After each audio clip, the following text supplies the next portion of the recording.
Maintain సరిగా లేదు, పూర్తిగా సరిగా లేదు.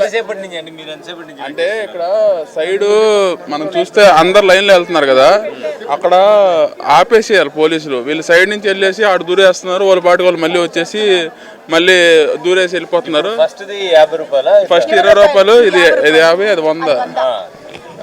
వీళ్ళేమో ఆపకుండా వెళ్ళిపోతా ఉన్నారు.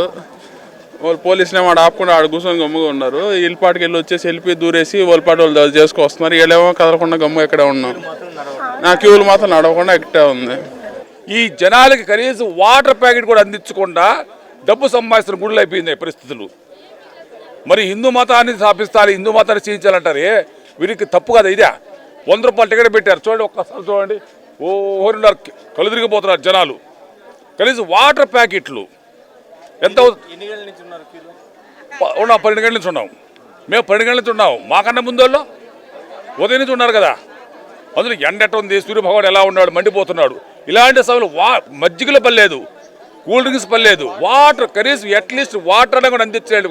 మన దేవస్థానం వాళ్ళు ఉన్నారంటే ఎందుకు ఇలాంటి చేస్తున్నారు వీళ్ళు? ఆలోచించండి, మీరు కొంచెం ఆలోచించండి. వాటర్ ప్యాకెట్లు మీరు లైవ్ కంపల్సరీ ఇవ్వాలి. ఎందుకంటే మన గుళ్ళు తయారైపోవడం కారణం ఏంటంటే ఇలాంటి మేనేజ్మెంట్ వాళ్ళు డబ్బు డబ్బు డబ్బు